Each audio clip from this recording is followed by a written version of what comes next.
4월 8일 목요일 새벽 예배 시작하겠습니다. 사도신경으로 신앙 고백하겠습니다. 나는 전능하신 아버지 하나님 천지의 창조주를 믿습니다. 나는 그의 유일하신 아들 우리 주 예수 그리스도를 믿습니다.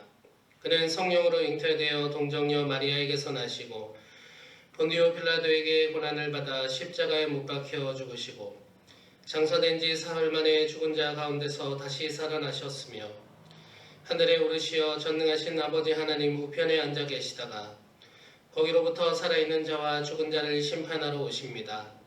나는 성령을 믿으며 거룩한 공교회와 성도의 교제와 죄를 용서받는 것과 몸의 부활과 영생을 믿습니다. 아멘. 찬송 288장 함께 부르겠습니다.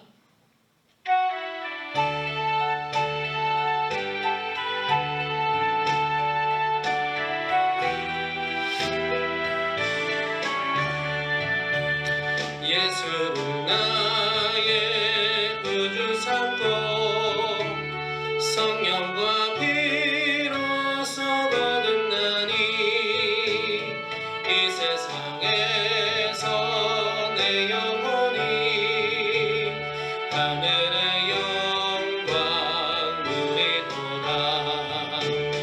이것이 나의 간증이요 이것이 나의 찬송의새 나 사는 동안 끊임없이 구주를 찬송하리로다.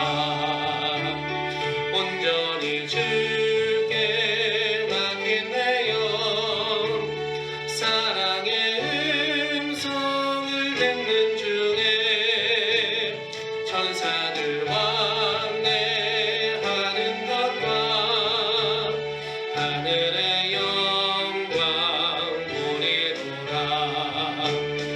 이것이 나의 간증이요 이것이 나의 찬송의새 나 사는 동안 끊임없이 구주를 찬송하리로라. 주 안에 기쁨 누림으로 마음의 풍랑이 잠잠하니 세상과 나는 간 곳 없고 구속한 주만 보이노라. 이것이 나의 간증이요 이것이 나의 찬송의새 나 사는 동안 끊임없이 구주를 찬송하리로라.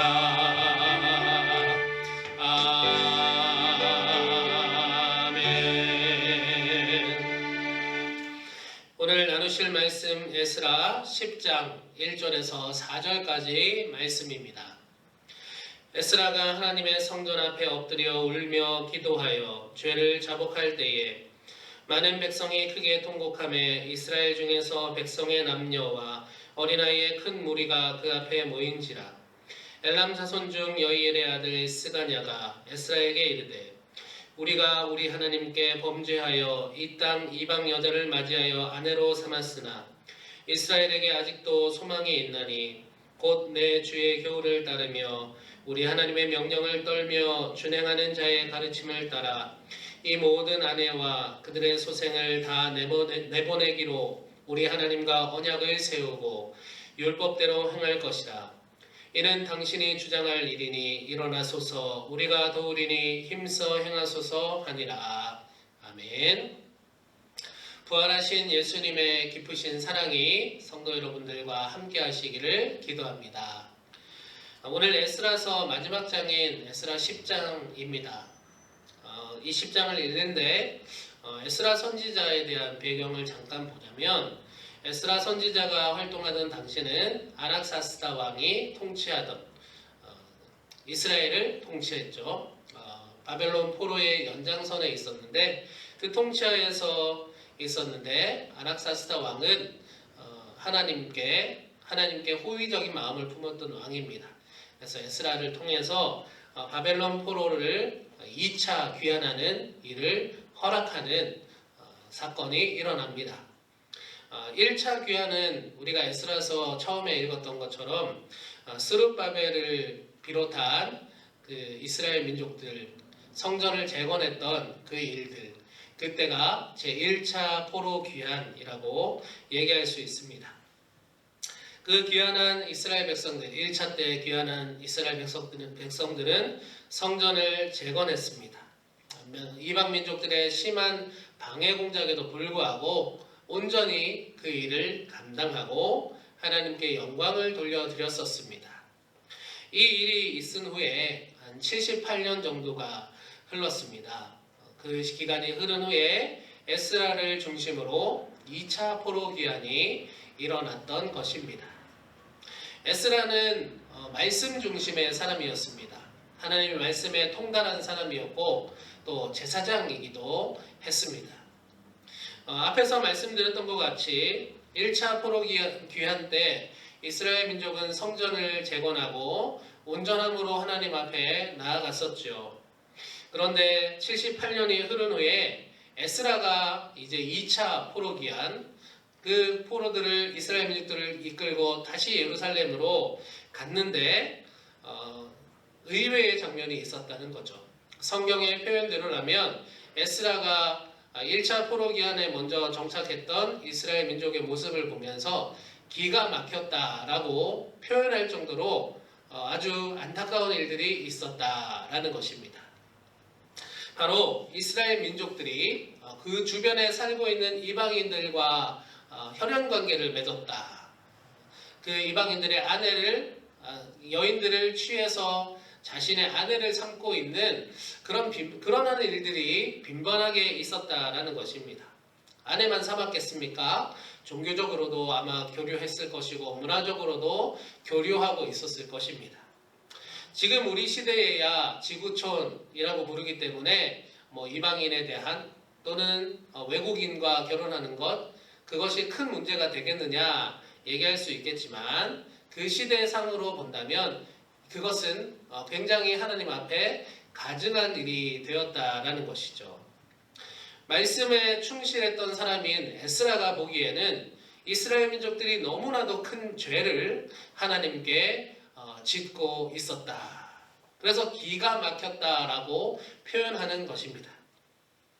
에스라는 그 광경을 본 즉시 그들을 탓하기보다는 먼저 하나님 앞에 스스로 금식을 선포하고 회개의 기도를 드리기 시작했습니다. 그리고 오늘 에스라 10장 본문을 읽어보니까 에스라의 그 모습, 회개하는 모습에 동조하는 이스라엘 민족들의 모습들이 있었다라는 것이죠. 다행히 이방 민족들과 결혼했던 그 이스라엘 민족들은 스스로의 잘못을 뉘우치기 시작했습니다. 그래서 제가 그런 잘못을 저질렀습니다. 제가 알고 지은 죄이기도 하지만 모르고 지은 죄도 있습니다. 하지만 모두 하나님께 회개하고 제가 이방 민족과 결혼한 이것을 없던 일로 하고 싶습니다. 그러니까 제 이방인 아내를 다시 돌려보내겠습니다. 이런 일들이 일어난 것이죠. 소위 에스라를 중심으로 회개운동이 일어났다. 말씀 앞에 바로 서기 시작했다. 이렇게 해석할 수 있는 장면입니다. 78년 전에는 이스라엘 민족들이 성전 재건하기 위해서 정말 신실하게 하나님 앞에 그 일을 감당했습니다.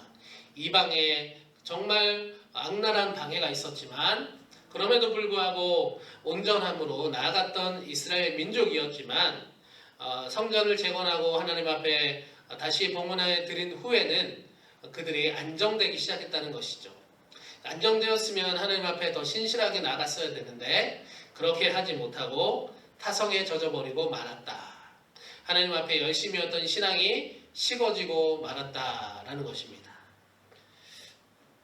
우리도 신앙생활을 오래 하면 경계해야 되는 것이 바로 이런 타성에 젖는 것이죠. 예수님을 우리가 처음 믿었을 때 그 처음 믿었던 그 풋풋함, 그리고 그 열정, 그 뜨거움, 그것이 처음 믿었을 때는 나는 평생 이렇게 예수님을 따라가야지, 평생 이렇게 뜨겁게 신앙생활 해야지, 평생 그렇게 갈 줄 알았지만 지금 이제 돌아서 저도 이제 몇십 년 신앙생활 하는데 돌아서 보니까 그때의 풋풋함은 어느새 사라지고 타성에 젖은 신앙생활을 답습하고 있는 것은 아닌가 반성을 하게 되는 것입니다. 신앙생활을 오래 했을수록 우리는 이 타성을 경계하고 타성에 벗어나는 신앙생활을 지향해야 하겠습니다. 그러면 어떻게 해야 우리는 타성에서 벗어날 수 있을까요?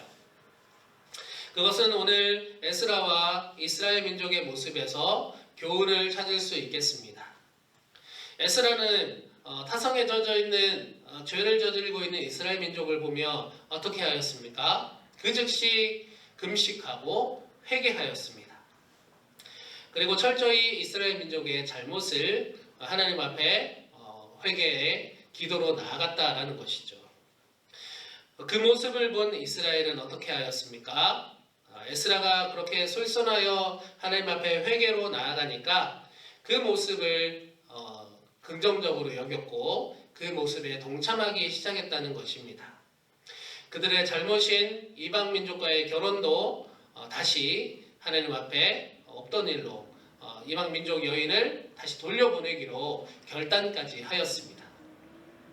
우리도 신앙의 타성에서 벗어나서 살기 위해서는 바로 이 말씀 가운데 나를 비춰보는 작업이 매일매일 있어야 되겠다라는 것이죠.